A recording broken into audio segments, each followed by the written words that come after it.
Hello, BookTube, and welcome back to Cimmerian September. This is Michael K. Vaughan's BookTube event to throw the spotlight on Conan the Barbarian, the greatest creation of Robert E. Howard. And the focus for this year's Cimmerian September is pastiche of one kind or another, whether we go to the original pastiches done by Elsbreg de Camp and Lynn Carter and Bjorn Nyberg, or later pastiches, the long string of Conan novels or whatnot.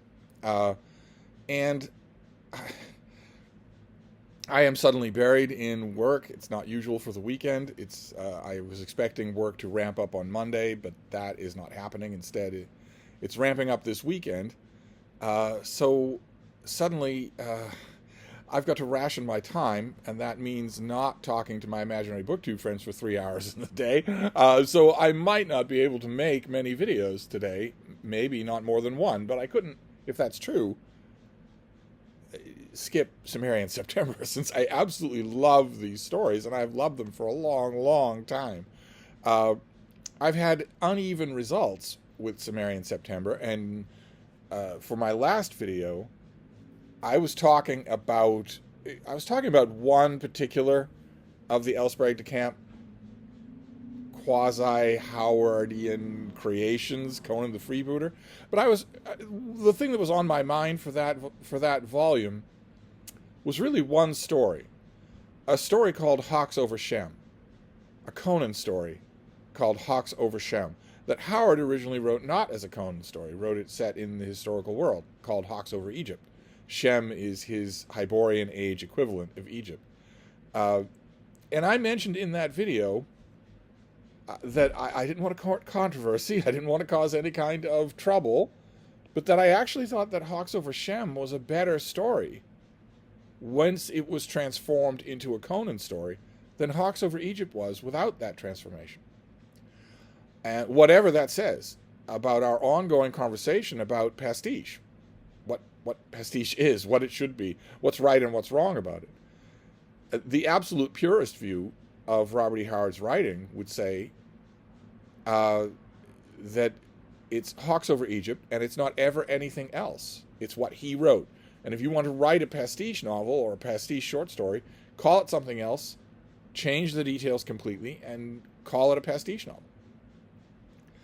That's not what Elsbreg de Camp did. And I think we can all agree that it irretrievably muddies the waters to do the kind of thing he did to create a story like Hawks over Shem, where you were not sure from line to line whether you're reading Robert E. Howard or somebody else. We wouldn't put up with that in more highbrow canonical authors, that kind of mucking around. I would argue that we actually do put up with that and don't know it, because editors have had their hand at these things. But I always think about, believe it or not, in the middle of Cimmerian September, I always think about The Duke's Children by Anthony Trollope, my favorite of Trollope's novels, which Trollope wrote serialized. It was a Victorian novel, so he serialized it first, and then got the book deal on the back end for a nice multi-volume book set. And when it came time for the multi-volume book set, because of prices, or maybe because his own readership was declining, or the market wasn't supporting it, or whatnot, his editor told him to shave a huge amount off the original serialized story. Tens of thousands of words. And because Trollope was meticulous, believe it or not, despite how prodigiously prolific he was, he went through it, line by line, paragraph by paragraph. He didn't just lop off whole sections. He retooled the thing for the length it would need to be a book.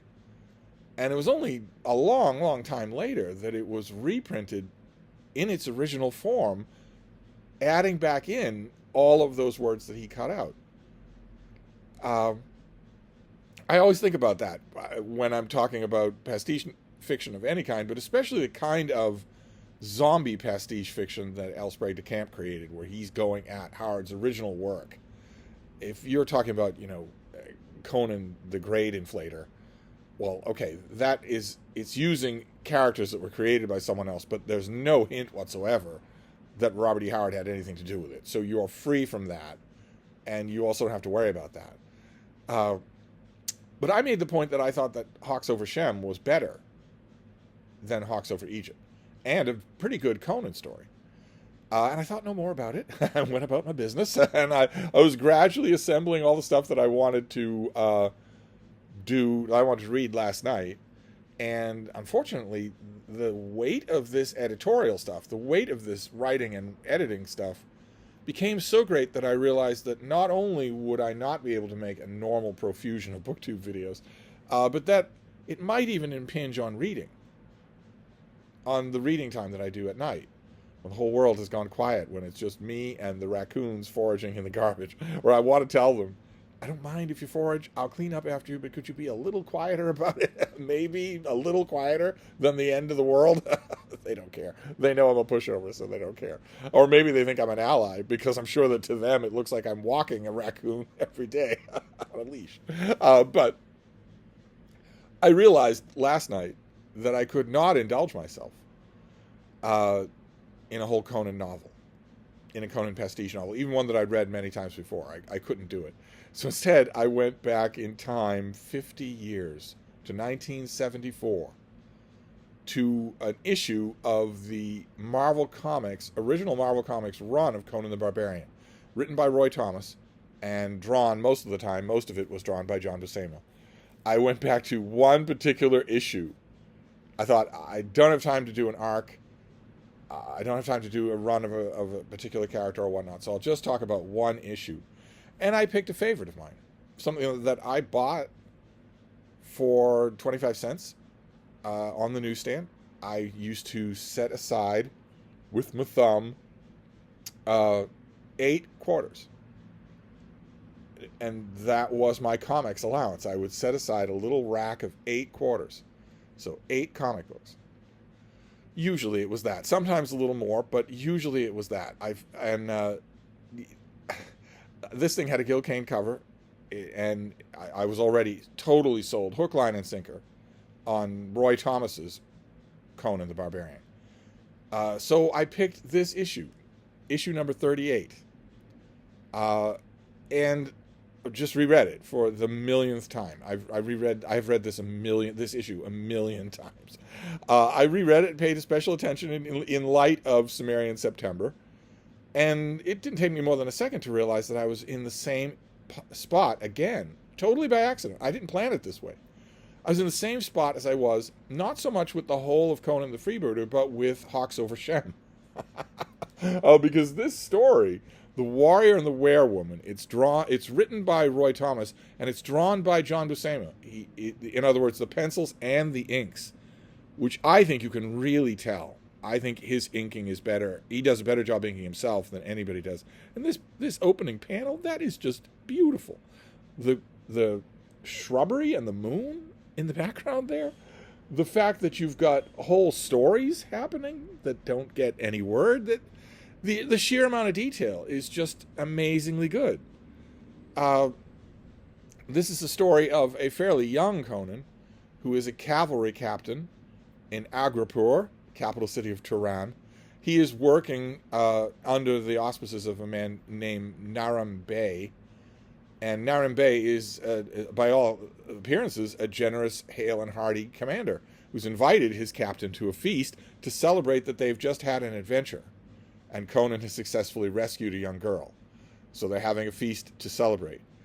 But Conan is not happy, as you can see. He is brooding because his dreams are being haunted by something that is a woman and yet not a woman.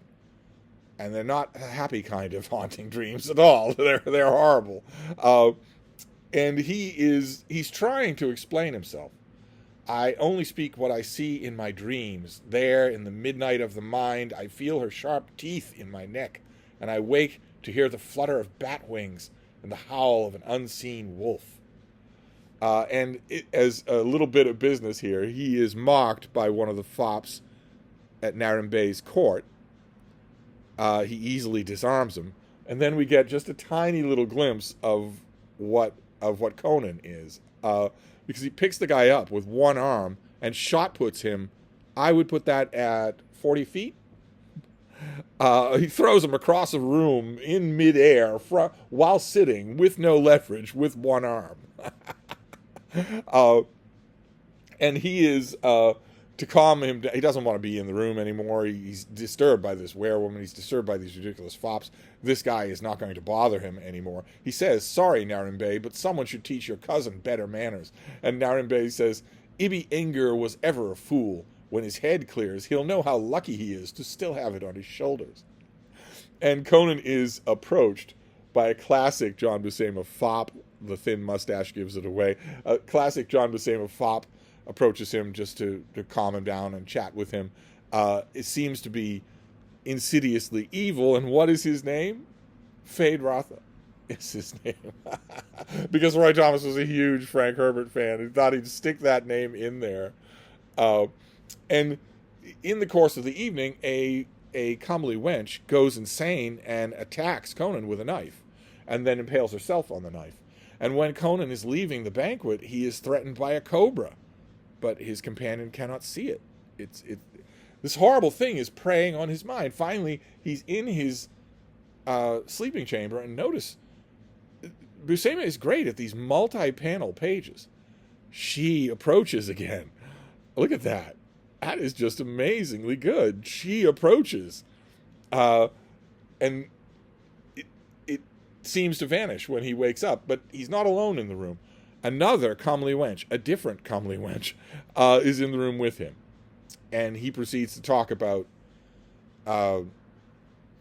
this creature, this werewoman, this witch woman that seems to be haunting his dreams. Lilitu is her name.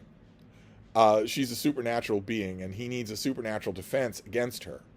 And the comely wench suggests a person. Gimil Ishbi is his name, and we get a beautiful montage. Just beautiful. Here, let me expand it for you. This is the basically the background montage for Gimil Ishbi. Look at that. That is just incredible. We don't get any details about any of this, but it gives you so much. It tells you so much about how evil this figure is. She tells Conan where to find him. And when Conan rides off, we see her conspirator in the background with her, but we don't know who it is. Who is it that has put Conan on the track of Gimil Ishbi? He finds Gimil Ishbi's lair, offers him gold coins if he will come up with help. Gimil Ishbi, of course, entirely rejects that. What does he say? What is this yellow dirt to Gimil Ishbi? But he does offer Conan a ward against the witch woman. It's an amulet full of dust. Look at this. Look at here. Let me show you this again. This is just so awesome. Buscema, when Buscema is good, he is just so good. This is okay. All right. The device is acting up. I have once again touched it and caused the brightness to disappear. I checked the last time this happened with Apple help boards. They say that's not possible. That a mere touch of the panel in any way will not decrease brightness. That you actually have to tell it to decrease brightness. But not me. I'm special that way. I want to show you this panel here, because you don't just get the old sorcerer showing Conan this powder, but you get the scrolls in the background and the human skull. How awesome is that? Gimil Ishbi he doesn't just give Conan this powder to ward against Lilitu and her weird mate, Ardat Lily. She's not alone. There's two of them. And they're not quite the same thing. And once he's told Conan what to do with this powder, he then tells him also what to say. Look at this mysterious lizard just lurking around in his den. He tells him what to say.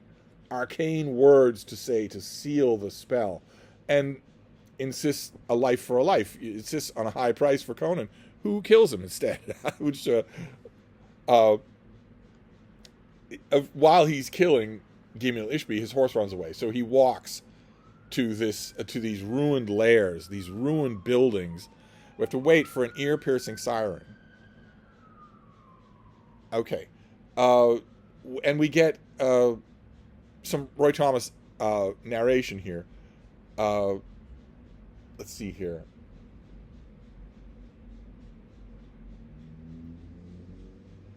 once in the plain west of Agripur held great palaces, when there was no Turan, but only Hyrcanians on both shores of the Violet Sea.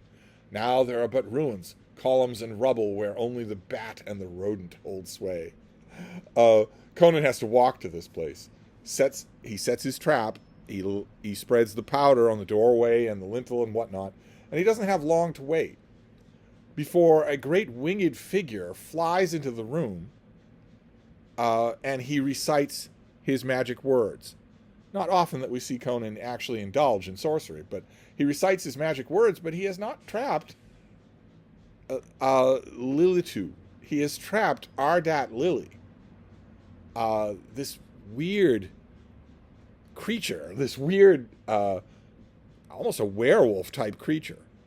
And Conan impales him, but it has no effect whatsoever. There's no blood. It hurts Ardat Lily, but it doesn't kill him. And at the door, suddenly, is Lilitu. Look at how horrifying that is. That is just incredible. Look at this panel. That is just incredible. That is so good. She can't enter the room. She's threatening Conan. And Conan is saying, well, I already know that your threats are useless. You can't come in the room to save him. So I can just keep stabbing him over and over again. So finally she changes her tune and says, if you release him, I will perform any task you tell me.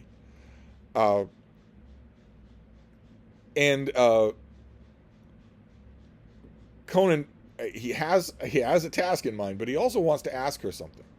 He wants to ask her who set her on him. Who's the person that made her focus on him? She says, I want to know why you have haunted me. What have I done to earn your hate? And she says, hate? Who are the sons of men that we scions of dark Erlich should hate or love you? Rather, some sun-basking mortal has made a pact with one who dwells in the nighted netherworld, and once unleashed, we strike at any who bestride our path. That's awesome stuff. She does tell him. We don't hear it, but she tells him the name, and he leaves. Once he's got what he wants, he frees her mate. Unfortunately, he's young still in the ways of fighting sorcery and has made a crude mistake.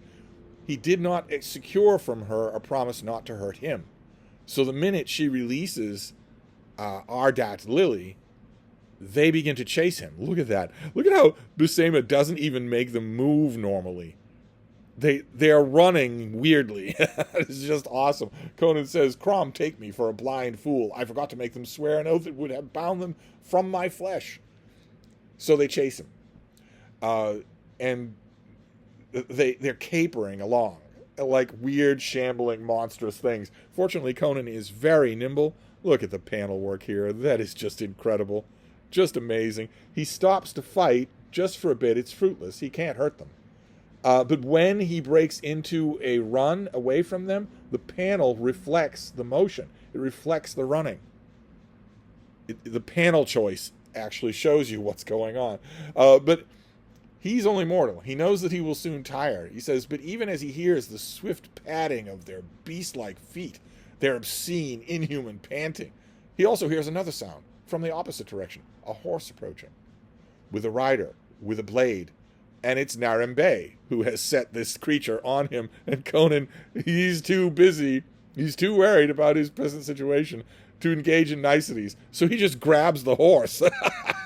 He upheaves the whole horse to get Narembe off so that he can take the horse on his own. Because look at this. Look, under a full moon, look at how awesome that panel is. That is just incredible. Look at how her hair starts to look like the tentacles of many arms. Look at how this thing, Ardat Lily, is not even running ordinarily. They're not moving naturally. That is just so incredible. Against the moonlit ruins here, the coloring here is all by Glenys Wein. It's just so good. Conan decides to take off. Narembe at first doesn't see his danger and says, you filthy savage, you'll not escape my reach. But then he looks up and sees that he's doomed, that they're going to attack him. These creatures are going to attack him. And we get the final 3 panels here of this issue. Epilogue. They'll be sated now, Lilitu and her mate, and the road lies open for Conan's return to Agripur, return to hostile race, and to the comely wench who is loving as a viper. Then suddenly the weariness of life drops from Conan like a cloak. He throws back his head, and as he wheels his horse around to ride westward, back toward the Hyborian kingdoms which are more to his liking, all while laughing the gusty, elemental, unreasoning laughter of a free barbarian. So he decides not to go back to Agapur. It's enough. What does he need with any of that nest of vipers? And that is Conan the Barbarian, number 38.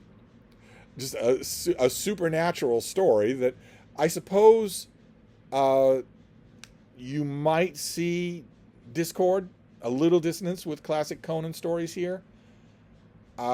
Maybe it strikes some Conan readers as a little bit out of character that Conan would kill Gimli Ishbi, that he would just murder him once he's got what he wants. Maybe it strikes some people as a little bit out of character that he would use sorcery, even to defeat sorcerer's creatures.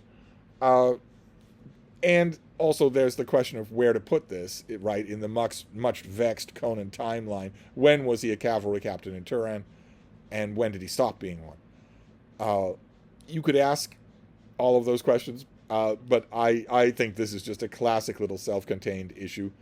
A classic variation on the whole sword and sorcery stuff that makes Conan so special, and that isn't true.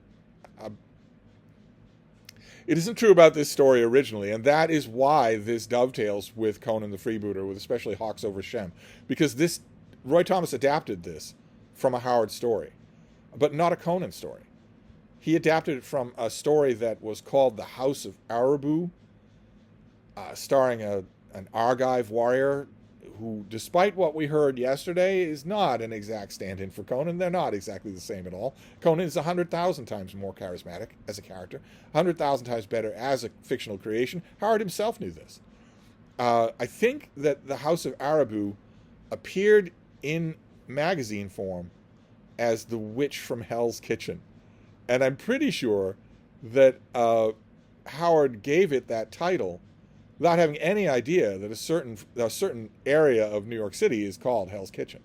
And I don't know if maybe his editors didn't put two and two together, or maybe his editors were such New York creatures that they thought, yeah, that's about fitting. I've met women like that in Hell's Kitchen. I knew the old Hell's Kitchen very well. The 1974 Hell's Kitchen very well. But Howard never envisioned this as a Conan story. I don't think he ever did. Certainly he never wrote it as one. If he ever thought of it and thought, well, no, Conan wouldn't behave this way, or I don't really like this as a scenario for him as a fairly young barbarian or not.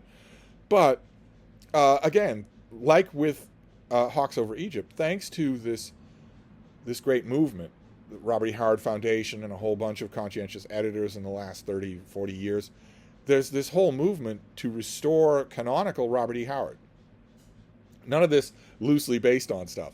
We're just going to restore the canonical writings of this author. And thanks to that effort, I have read The House of Arabu, starring a brooding warrior man who's not Conan, someone named Pyrrhus. And it's not anywhere near as good as this. It's very Sir Walter Scotty, very much so, in a way that you lose a lot of that when you transpose it to the Hyborian age, when you transpose it away from the era of these and thous, of wouldst and canst.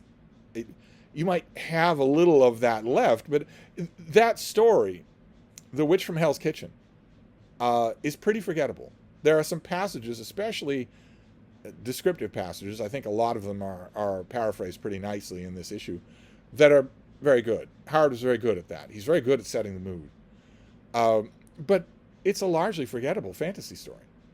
Whereas it's been, well, a long time, and I have not forgotten this story. It just seems to work better with Conan in the story. A couple of you emailed me in response to yesterday's Cimmerian September video and said that sometimes just having Conan in the story makes it better. And if that's true, then maybe this is another example of that. And maybe this is an example of Robert E. Howard really knowing what will work for Conan and what won't. I mean, a Gardner Fox novel, that will work. This, I think, works really well. I love it anyway for the idea of these ghoul-haunted ruins, and all that sort of stuff is just wonderful to me. So anyway, that is my my Cimmerian September pick for today, The Warrior and the Werewoman, which is Robert E. Howard only in the third generation. It's a third cousin. It's Roy Thomas adapting a story that had nothing to do with Conan, and I think doing it really well. Maybe you'll think different. I'm going to resist the urge for the second half of September to just keep going back to these old Marvel comics. I love them so much. But I'm going to resist. I'm going to try to resist the urge to do that. But anyway, we'll see. I don't know how much reading, how much elective reading, so to speak, I'm going to have time for tonight. I really don't. I don't know that there'll be any other videos today other than this one. I couldn't miss Cimmerian September when I know that Hannah is waiting for it so eagerly. There may not be any other videos, and I don't know about tomorrow. I don't know what I'll be adding to my reading pot tonight. Usually when my back is against the professional wall like this, what I tend to do is just the impossible. I tend to just let the freak pop out and do the impossible and just get it all done in the amount of time and at the amount of proficiency that you would usually need a team of a month to do. So I don't know if I'm not really in the mood for that. It's very hot here in Boston for the middle of September. But that would probably be the easiest and most economical thing to do, would be to just be a freak about it. Just get it all done at once and have it all done by the first light of dawn in the morning. And then you don't have to think about it anymore. I don't know if I'll do that or not, or if I'll parcel it out. But I wanted to make a Cimmerian September video, and I'd end up making a long one, because this once again touches on the whole idea of pastiches. I mean, this is by any stretch a pastiche. It would be pastiche anyway, even if it were a faithful adaptation of a Robert E. Howard Conan the Barbarian story. It would still be a pastiche if it's in a comic book. But this is another layer of pastiche on top of that, and I like it a lot. So anyway, I'm gonna wrap this up. Who knows what tomorrow will bring? I will see you all then. Thank you, BookTube.